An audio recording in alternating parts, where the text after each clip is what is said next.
Circulating throughout society are many a tale of when truth was not a determining factor for who prevailed in court. Stories aside, it is a fact that truth has little to do with justice. This probably isn't news to you. You've heard this before, but how bad is it?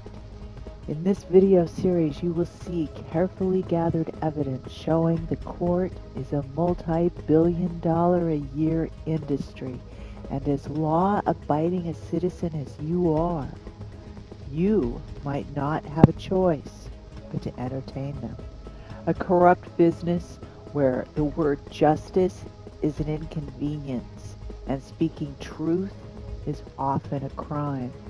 What keeps the customers coming back isn't good service, but an expertly crafted long line of appeals from people trying to correct the betrayal of justice. Customers are those having the means and the willingness to pay any amount, from getting off scot-free despite indisputable guilt in the criminal arena, to gaining spiteful custody of their children in the civil or domestic family division, to those who have been carefully chosen by industry scouts to get dropped into a system where the federal government pumps billions of dollars rewarding the temporary and permanent removal of children from their homes. The corruption in the court is deep, where agencies such as drug rehab, schools, and CPS partner with select law enforcement officials, where teams of scouts, recruiters, marketers, and damage control work together, employing no-touch torture and futuristic weapons to intimidate, harass, and even eliminate anyone who threatens to expose their business.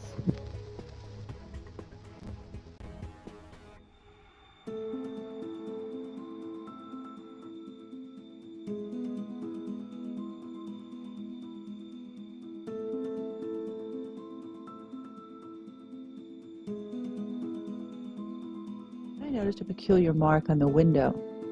At first I thought a student had drawn a smiley face on the glass with their finger, but closer inspection showed it was a cluster of concentric rings, not a design I would expect a student to doodle on the window.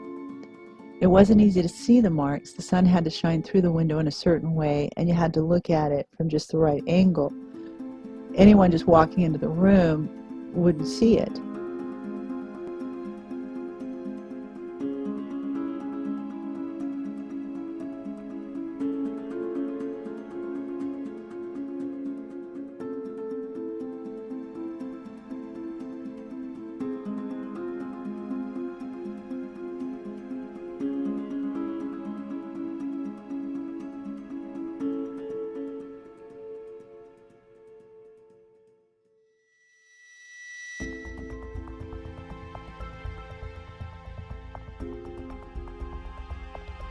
One day I was sitting at my desk and I was hit. It was strong and sudden. I looked out the window. I could see a person at the other end of the building. It looked like the school librarian leaning out the window, pointing something at me. What she was holding looked similar to this, only it had a tip, more like this.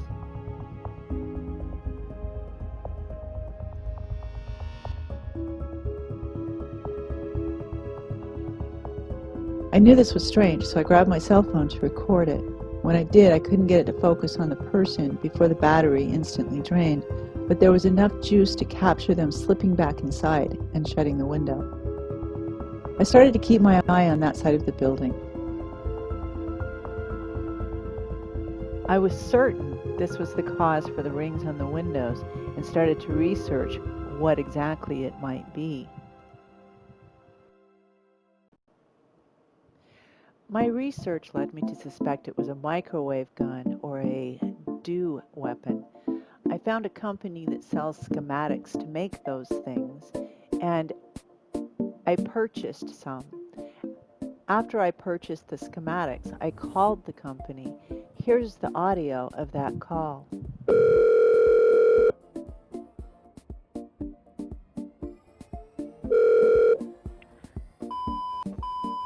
How may I help you?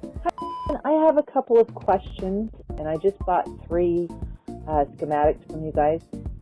Oh, yep. I actually just got them finished right now. PO Box 4. Yeah. Now, so I was looking at the first one, the EMP 400.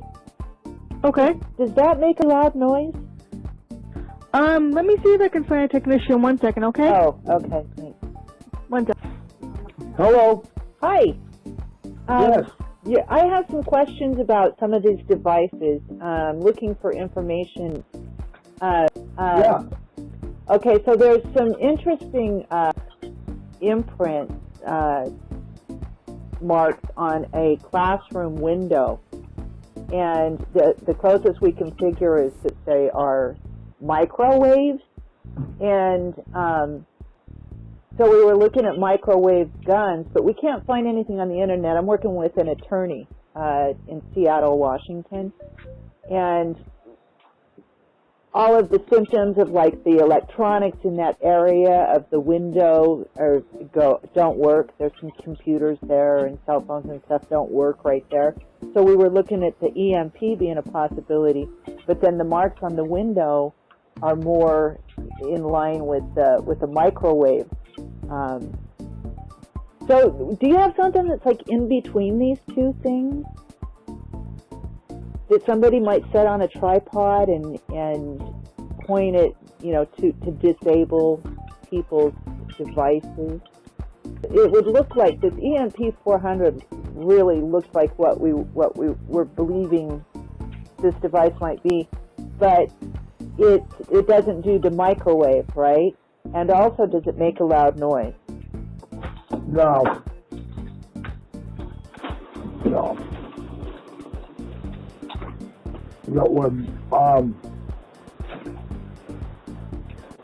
Well, that's the problem. That unit will shoot an EMP pulse, yeah, but quite expensive.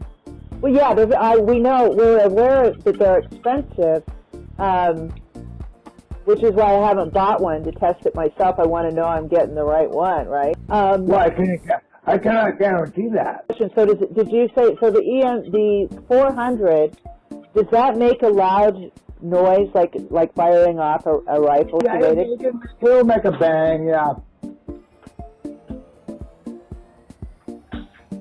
It will make a bang? Yeah. Okay.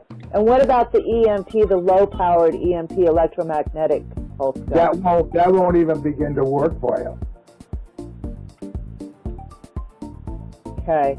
So then when it comes to the microwave gun, because what we've got about, this thing originates at about 300 feet. Mm-hmm. So what do you have that would, that, I don't know, you plug it into the wall socket and it'll go 300 feet? Well, what do you want it to do to the target? You want them, well, the target is actually experienced burns on their eyes, like radiation burns on their skin, so it's thermal. It appears to be thermal, which is why we're looking back at microwave again.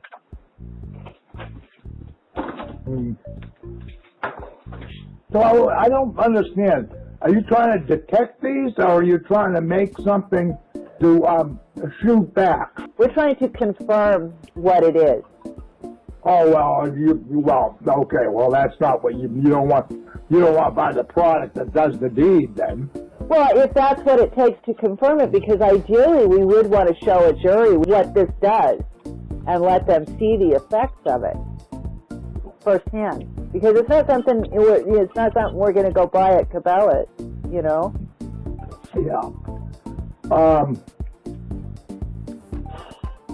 So yeah, what's it doing to him? Give me a briefing again. okay. It's what we know is it's being fired from about 250 to 300 feet away. Through And you have proof of that? Yes. Okay. It Photographs and everything. Correct. So the end where the energy is coming from is about 6 inches to 8 inches across. It's a circle.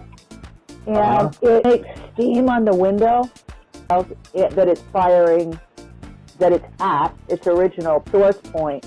It's being fired across, about 200 feet or so into a window. Actually, it has the imprint that looks like a radiation mark. And then how big is the circle? Those are about 12 inches across of them in this concentric rings, right? That's about a foot across, which is how we are able to determine the distance, because we're figuring a laser gets, the further it travels, the wider it gets, right? Then the target inside that room is getting burned and heated over, and there's been bloody noses. Has anybody else confirmed the same thing? Yes. Yes. Okay. Yeah, it's more than one person. Is it one person being affected, or more than one person doing the deed? It's one person's being affected, but there's other people in the room who seem to be having, like maybe getting, the bystander, they're getting hit. Someone will walk up to this area near this person and get a bloody nose, right? Okay, what you're going to have to do, because this is getting to be a little on the complex side, and sounds to me like microwaves.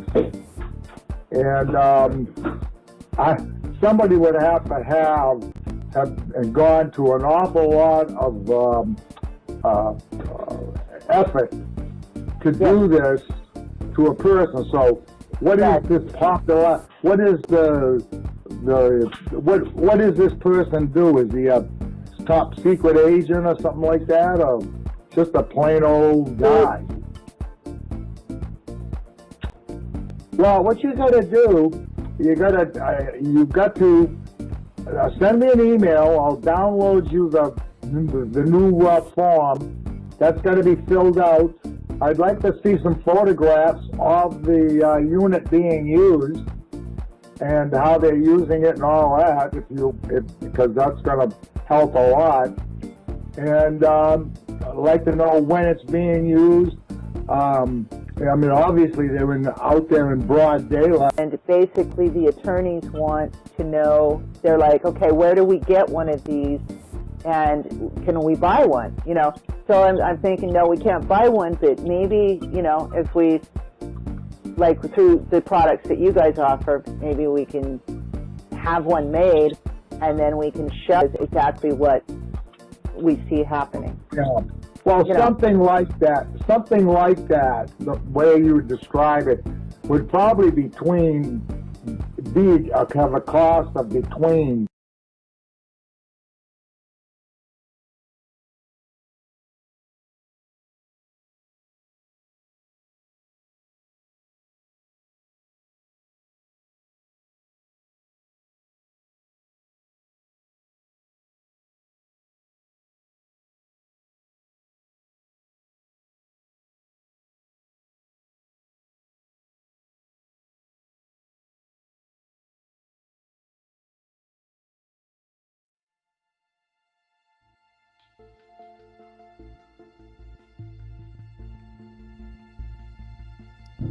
Watching that side of the building, I would see this thing.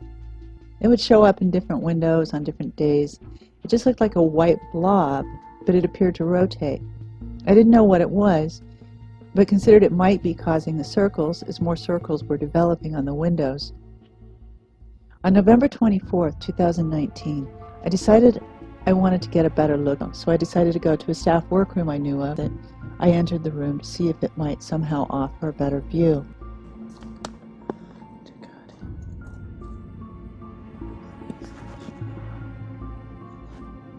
Notice how these books are stacked to the level of the bottom of the windowsill, and there isn't anything to the right side of the window. When I entered the workroom, it seemed very humid and damp, as if someone had just taken a shower. The window was fogged up. Condensation was thick, especially near the top, except for where I could see a very clear imprint of what looked like a radiation symbol with a circle around it. It appeared that something had been airlocked to the glass while the condensation formed around it.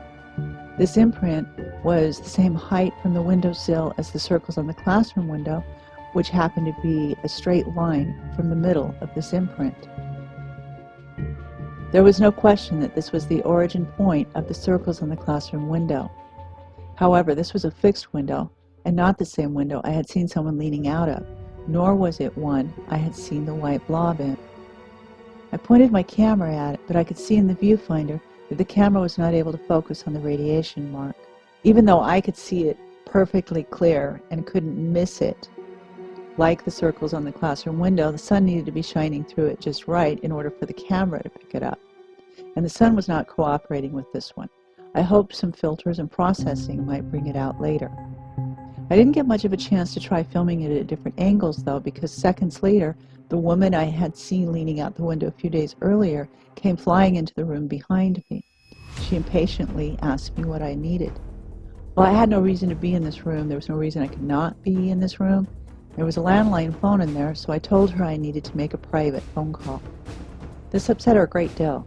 She flung her arms around while claiming she had to make copies. She said she needed 2 copies, and she needed them right now.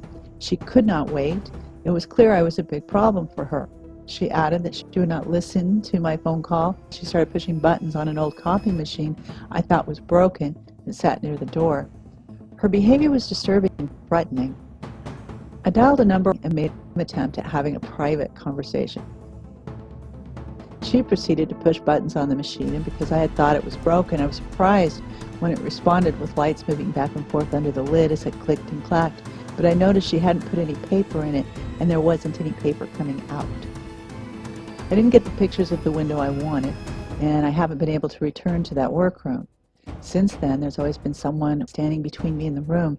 It's been barricaded with wet floor tents or hallway closed signs, while janitors can be seen cleaning something up in the background. I've seen faint clouds billowing from the room, and when I asked a staff member who was standing outside the room, ushering students right through the strange stuff what it was, they blamed it on the cafeteria. The cafeteria is an entirely different building. Always blocked by staff activity, barricaded with wet floor tents or hallway closed signs, I just couldn't get another chance to look at that window unless I could come up with a really good reason to go in there, and well, there just wasn't one.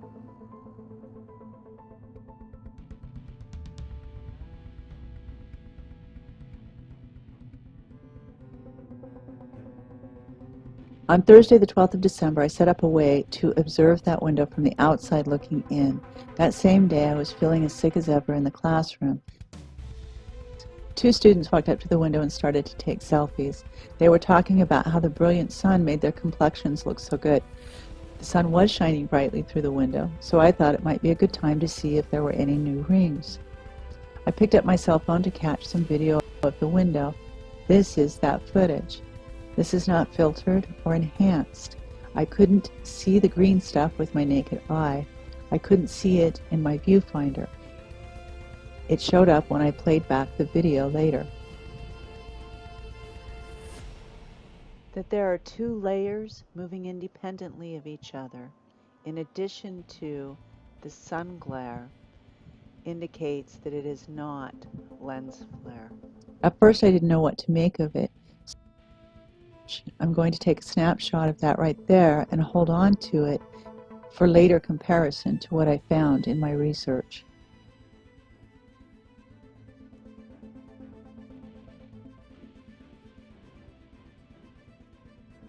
Let me show the video from the outside of the workroom window. This is the outside of the school. Here's the red W. This window here is the window we're looking at. This is the Woodrow Wilson ram head logo. You see that here. When I show you the close-up still frames, this is that ram head logo. Hopefully that is helpful for your perspective as I show you these zoomed in frames. And I'm going to go ahead and leave this up in the corner. I have applied a filter to lighten up the inside of the room a little bit, and I have zoomed in. Keep in mind that the camera is at an angle to the window. It's not straight on. It's about 200 feet away and at ground level. The window is on the second story, so everything is a little bit distorted. But you can see what appears to be a white barrel. It is located where it would align with the circles and imprints I saw on both the workroom and the classroom windows. Remember, the books are stacked to the level of the windowsill, and there was nothing to the right side of the window, nothing that would explain what we are seeing here.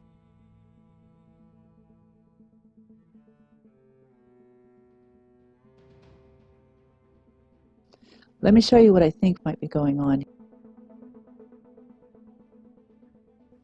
A lot of what can be seen sputtering out of this barrel appears to be ring or donut shaped. I believe they are plasma. And here's why. I found this video from the Office of Naval Research partnering with Michigan University. This is old information, but it shows what firing a plasma ring looks like. This lines up with what I see sputtering out of the barrel in the workroom window. That naval research visual led me to look for a cross-section of plasma, which led me to this GIF. Once I saw the plasma cross-section, I compared the slots in the circles on the classroom window to the plasma holes in the GIF.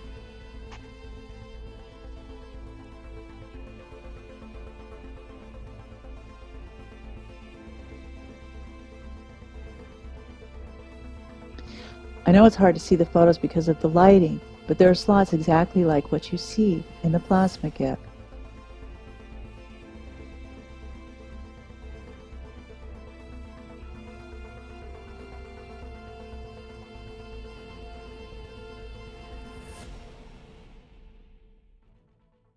Look how the donut holes glow orangish or look heated. Maybe that would explain why everyone who entered the room would always complain that it was too hot.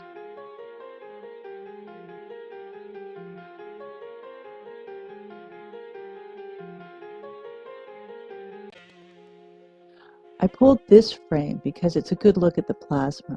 Compare it to what we can see in the GIF.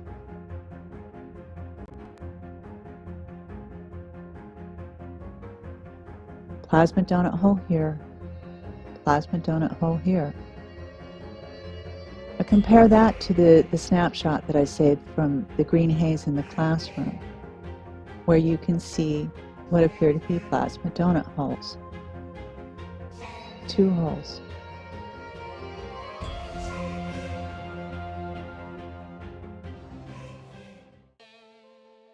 This ties the workroom to the classroom. We see donut holes in the green plasma inside the classroom, which match the plasma donut holes we see being emitted and passing through the workroom window. I think radioactive symbol-looking impressions on the workroom window, surrounded with condensation, and the plasma passing through the glass, then the concentric circles on the classroom window, and then even plasma donut particles floating around in the very room where there are over 150 students circulating. It's gravely concerning. It's important to understand there are two kinds of radiation. The one we're exposed to every day from the sun, from nature, and then there's ionized radiation. Ionized radiation is a problem. The condensation on the workroom window and the rings on the classroom window indicate ionization. Children who are exposed to high doses of ionized radiation can have all kinds of health problems, from the inexplicable nosebleeds I've seen them get in the classroom, to behavior problems, to anxiety, to fertility problems in their future, as well as their babies may have birth defects. Would they ever think their problems are from their days sitting in a highly toxic classroom at Woodrow Wilson High School? Why would they?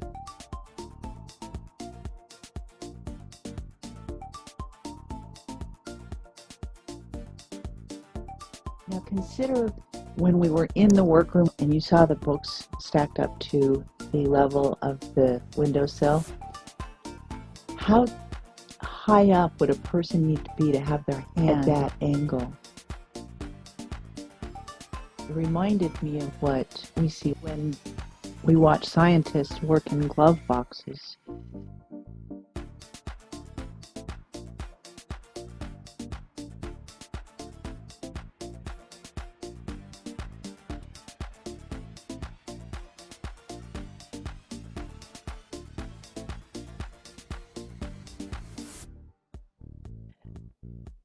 Patrick Skrodsky from Applied Nuclear Science Group at the University of Michigan put together a team to look for patterns of light that were emitted by uranium plasma.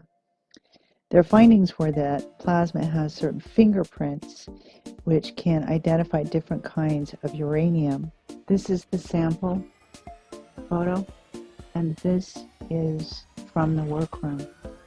Notice the nozzle here and the nozzle here with the spray coming out. It looks strikingly similar to me.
Now I need to take a minute to show some of my more outwardly obvious symptoms.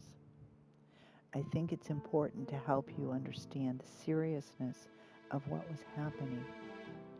Not realizing at the time how important it would become, I didn't snap photos of the worst of it, but these will give you a pretty good idea of what I went through. Every day ended with my eyes burning and itching. I felt like there was gritty sand in them. Then in February 2018, my hairline and eyelids became burned, like a severe sunburn. I hadn't been out in the sun and couldn't explain how I was getting burned. I reported to urgent care, but without an explanation for how I got the burns, they simply treated me for allergies. Those allergy treatments were ineffective. Symptoms eased slightly with a few days resting at home, but came back full force. It got to the point I could barely open my eyes. They were so swollen. I reported to urgent care again. They could offer nothing new. Not only were my eyeballs burned, but now I had swelling and severe skin peeling and burning on my hairline and eyelids. This continued for several weeks. The burns finally subsided, leaving a lesion under one eye that would not heal.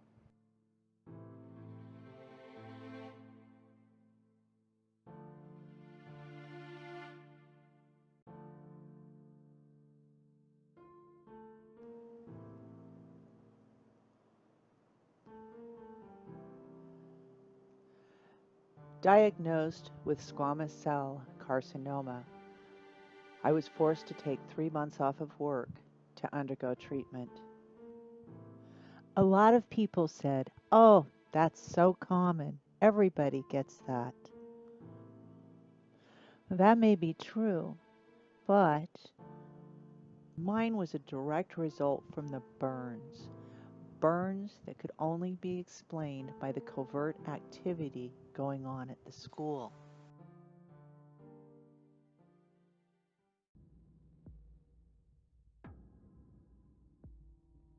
Burns and skin cancer weren't their only goals.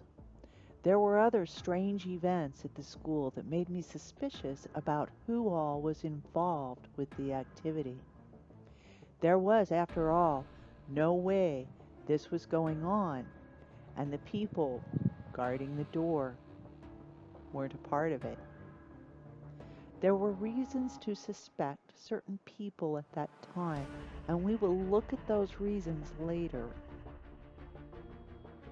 There was no question that the librarian was involved, but I could not for the life of me understand why.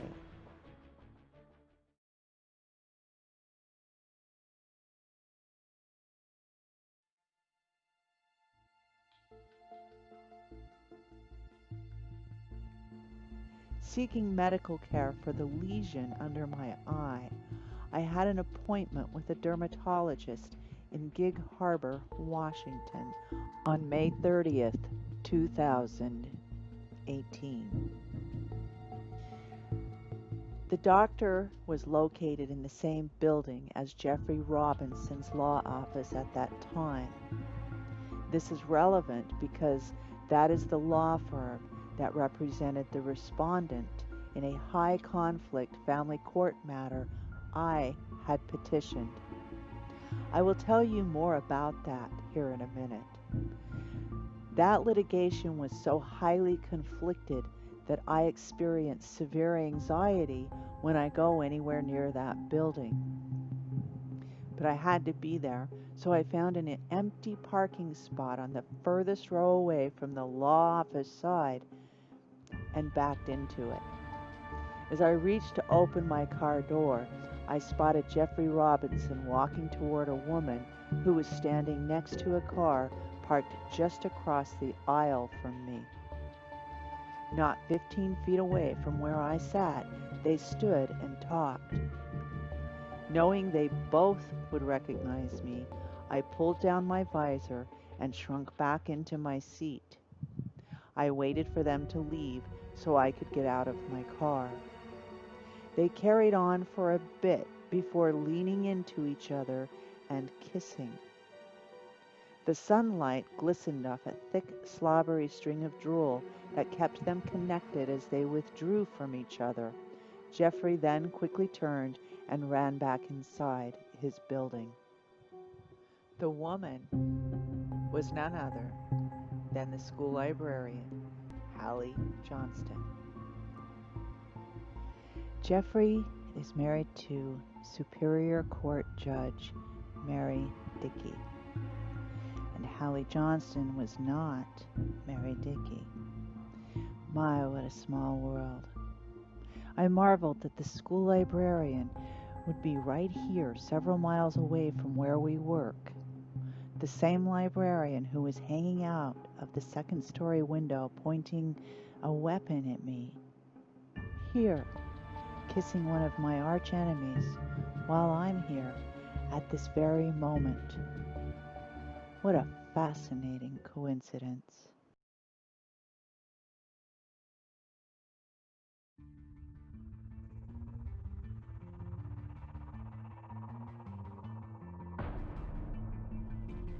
All information presented is published on the internet.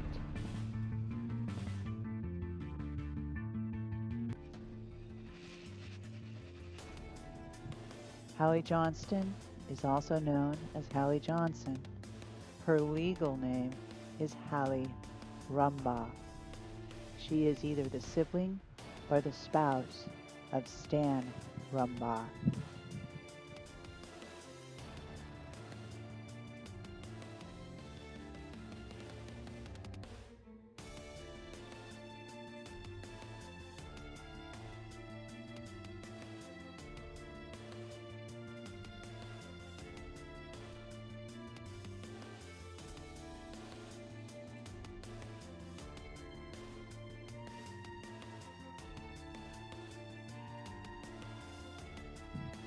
We will dig into the other players at the school later. Right now, let's continue connecting the dots that tell us why.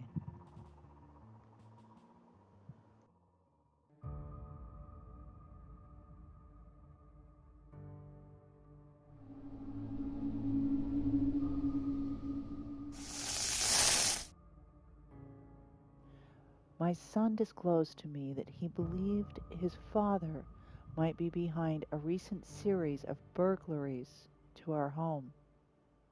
The reason he thought this was because prior to the burglaries, his father had requested he gather and provide information from my home about things I was doing. My son refused. My son was certain the burglaries were punishment for not assisting in the spy operation. My son was terrified what his father might do now that he had spilled the beans. I petitioned the court for an order to protect my son.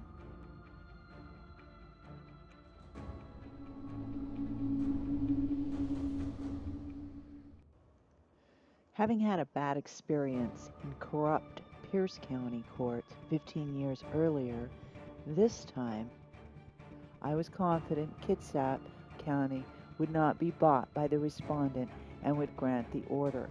Instead, they gave the respondent even more control over my life. I was ordered to deliver my son to Starbucks on October 28, 2015. We arrived at the appointed time. My son refused to get out of the car, so I went inside the coffee shop to inform the respondent he should go out to the car. As I entered the shop, I noticed the store was unusually empty of customers. There was one man sitting at the table with the respondent. He was wearing a bulky headset and had a thick laptop on the table in front of him. He looked up at me. He had a slight reaction when he realized he knew me from a case we had worked on together a few years earlier. He was obviously taken back and hadn't expected to know me, but I ignored him and the bulky headset he was wearing and the big fat computer on the table in front of him that was attached by a spaghetti cluster of cables to a separate laptop set on the table across from him directly in front of where the respondent sat. I knew that this was at minimum recording my conversation with the respondent. I told the respondent he should go outside to talk to our son. I walked over to the counter to order a coffee. There were two other men in the shop. One was leaning back against the wall between me and the order counter. When I ordered my coffee, the barista asked my name. This was not common practice at that time, and I was literally the only person in the shop she would be making a coffee for. But I answered her anyway. She called it out loud, announcing to everyone that I was there.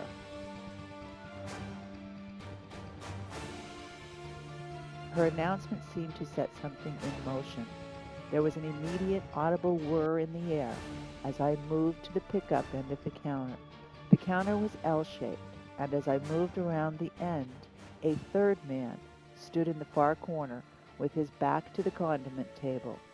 He held perfectly still except for his hand stirring his coffee. Had his head bowed low, eyes staring up at me. through burly eyebrows. I glanced down at my cell phone and was horrified to see it flashing wildly as it busily opened and closed files and contact lists, recent calls and emails and texts, flickering as it displayed every file and photo, then closed, all on its own. This was a Stingray or MC cell catcher operation being conducted on my cell phone, and there was nothing I could do about it. Naturally, I was feeling an urgency to get my coffee and get out of there. I was looking back and forth from the barista to my cell phone to the barista to my cell phone, watching the files upload to somewhere. Back to the barista. I could see my name written on the side of a cup that had a lid on it. As she would reach for it, and I expected her to hand it to me, she would only move it one cup behind the other cups that were getting handed off to the drive-through window. This went on for several minutes before the man leaning against the wall at the entrance loudly cleared his throat, which then prompted the man stirring his coffee to drop his stir stick and walk around behind me. My cell phone went silent.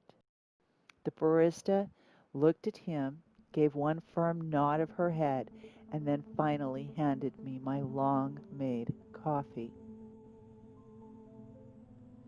I went outside, rightfully agitated about what had just went down.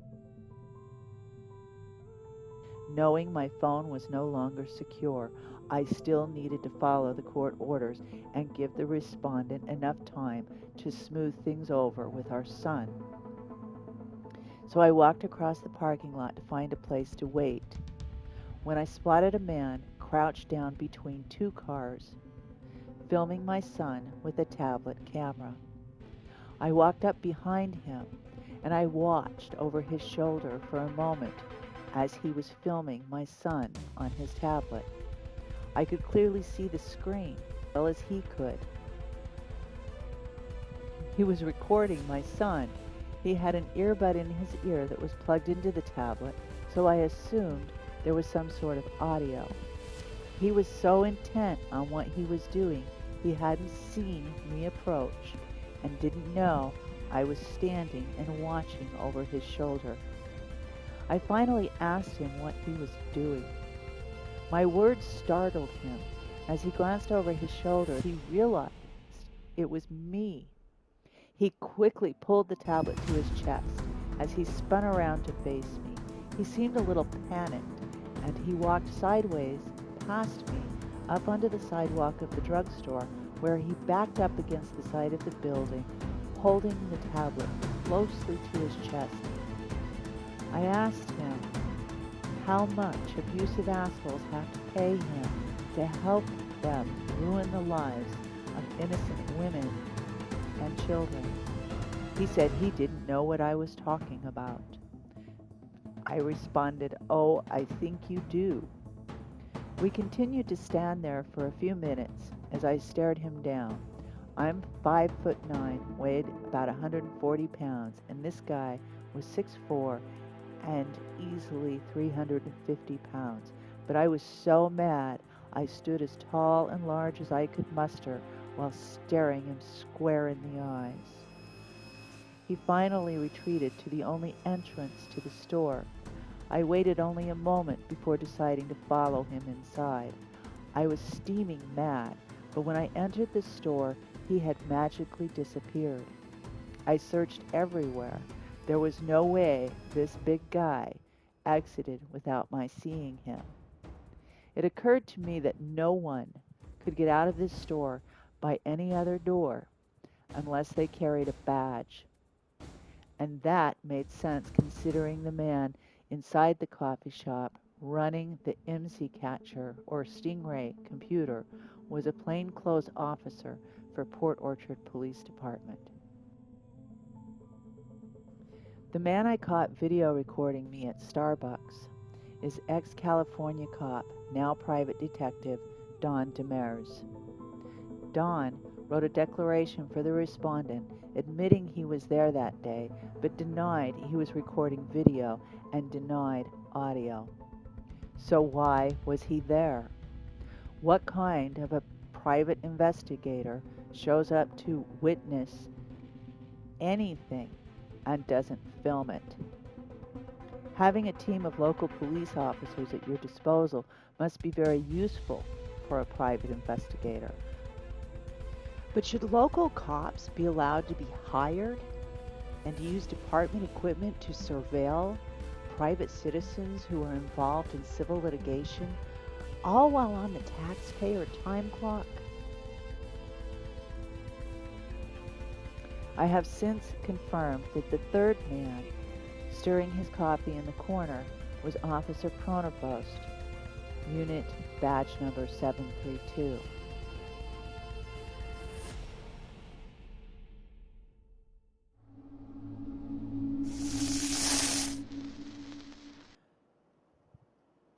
Around the same time of the burglaries to my home and the family court situation, I was also having problems keeping my garbage to myself. Sometimes I would find it strewn in the woods behind my house, and other times I would find pieces of my garbage on the ground around what was supposed to be my garbage can, but had been switched out for one of my neighbor's cans. The cans weren't close to each other, so it was no accident, and I found it very strange. So I pointed a game or trail camera at them to capture what was going on. What I discovered was that I had two bears. Here's one that I captured, and here is the other. The video of the second bear was captured on October 27th, the day before the coffee shop Stingray operation. My property is in the jurisdiction of the county sheriff, outside of Port Orchard police jurisdiction. This is a Port Orchard police unit. I asked the POPD why an officer had been to my home when no one was there. I provided them with a still photo I extracted from the video. Despite the photo evidence, they denied anyone had been there at all and dismissed me. One of the concerns with the police officer driving by my property before getting into him entering the property is that it's outside of his jurisdiction. If I were to call for assistance, county sheriff is dispatched. Being under Kitsap County Sheriff jurisdiction and obviously having a problem with a POPD officer, I went to the sheriff to report the unlawful activity. I provided Deputy Moskowitz, badge number 85, with videos and the location of the camera. Officer Moskowitz said I was correct, or that a POPD unit should not have been in the area at all, but that he needed to talk to his superiors to find out what should be done. He gave me his business card and promised to call me the next day. The next day, my camera was stolen, and when I called Deputy Moskowitz, he told me he had been ordered to stand down. Shrugged off by both the POPD and the sheriff who was supposed to protect me, knowing it was one of the only 5 SUV model units the POPD had at the time, but I was not exactly sure which unit it was. So I requested GPS location data for all 5 SUV models from the agency that kept the records, Kitsap 911. They resisted sending me anything, but the Public Records Act was on my side, and eventually they had to give me what I'd asked for.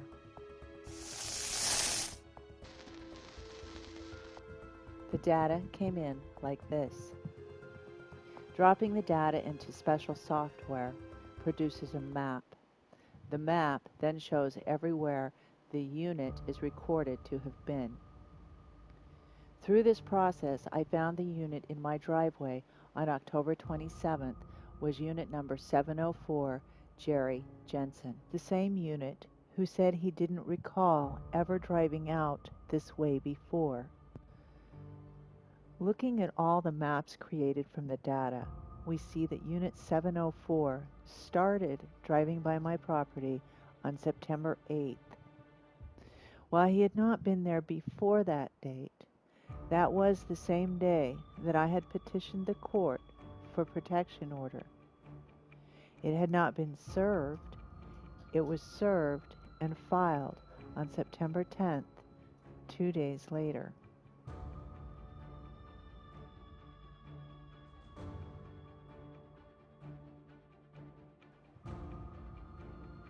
These maps are from May 2015 to December 2017. The orange border represents the unit driving by the property, and the green borders show when the unit entered the property. Unit 704 started passing my property on September 8th, entering my private property on October 13th, October 15th, and again when my trail camera captured it on October 27th.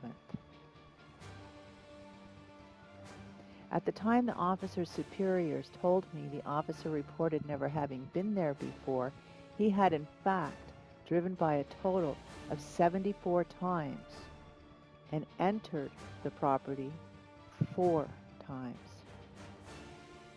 At least that's what the records show. But maybe we should take a closer look.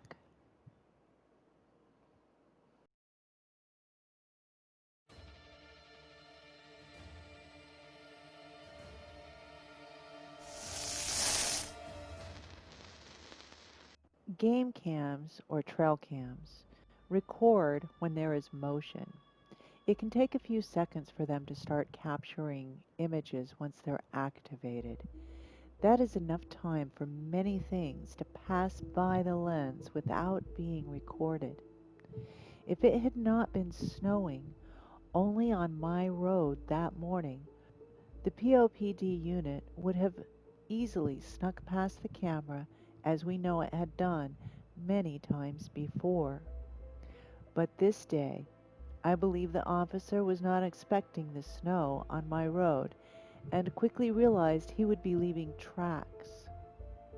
Forced to turn around so his visit would not be detected, my camera captured his activity. That morning, my daughter was the last one to leave the house for work around 9:30. She found it remarkable and noteworthy that it was snowing on our road, but once she turned the corner where the road drops down to the county road less than 300 feet away, it was clear and dry. The GPS data map shows that on that same day, Unit 704 meandered for a while further down the road before heading toward my place as soon as my daughter had left. The GPS data correlates with the video showing the vehicle drove up and turned to enter the property before backing out and leaving the area. The only problem is that the video recording was made on March 6th at 9:41 in the morning, and the GPS data shows it occurring on March 7th at 5:35 p.m. The GPS data is in error, and here's how we know.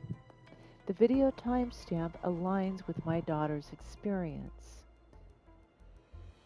The video timestamp aligns with my own actions. That is, I would set the camera when I left for work at 7 a.m. and recover it at 3 p.m. when I got back home. The camera was not even there or set up at 5:35 p.m. The officer's timesheet shows he started his regular shift at 6:20 that morning.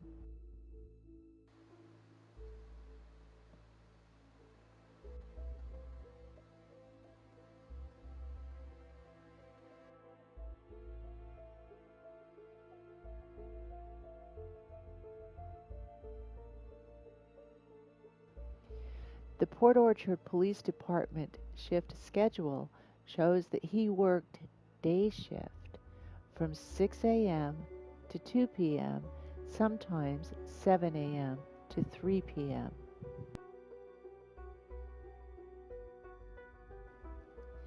Unit history reports, which are logs detailing location and events an officer is dispatched to, show he was logged out at 2:51 p.m. on the 6th and 2:52 p.m. on the 7th. But even these aren't reliable, as I received completely different reports for the same officer and the same dates in a separate records request.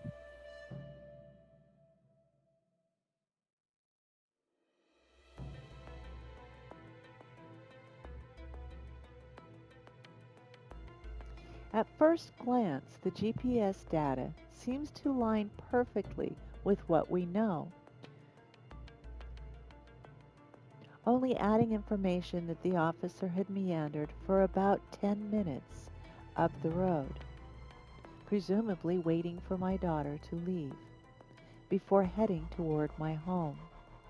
That is, the data aligns until you notice the timestamp is March 7th, from 5:27 p.m. to 5:35 p.m. It is clear that he was not there on the 7th at 5:30. He was there on the 6th at 9:41 in the morning. So why did they feel the need to change that? What was Kitsap 911 helping POPD to hide to the extent of committing a felony by altering the records? This is only one example of many records that have been altered. To verify this, we cross-checked the data with datasets from other agencies. Nothing that Kitsap 911 provided is reliable. We have records of police units going in all directions at all hours, but cannot be certain which unit or how many units were where or when.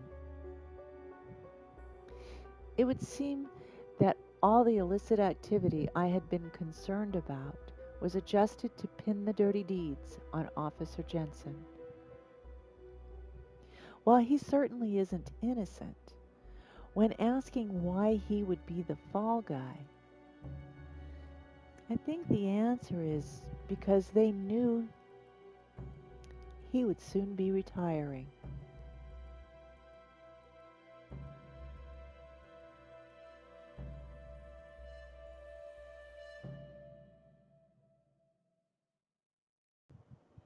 And what did the school have to do with any of this? Unit 704, Officer Jensen. Has since retired. Does that mean no one can be held accountable? What about the crimes the mob group of POPD officers continues to perpetuate? In order to track them, you'd have to make a full-time job of requesting those records, because in light of my requests, they have changed the retention schedule and now purge all data within 90 days. One has to wonder, what's the rush? Why were POPD, County Sheriff, and now Kitsap 911 all locking arms to protect a few rogue and corrupt officers from being exposed instead of protecting the citizens?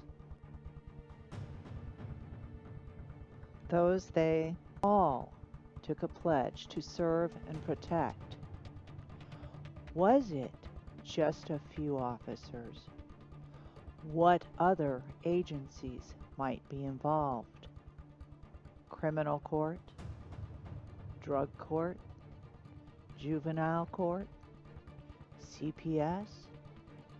We uncovered evidence that suggests the answer to all of those questions is yes.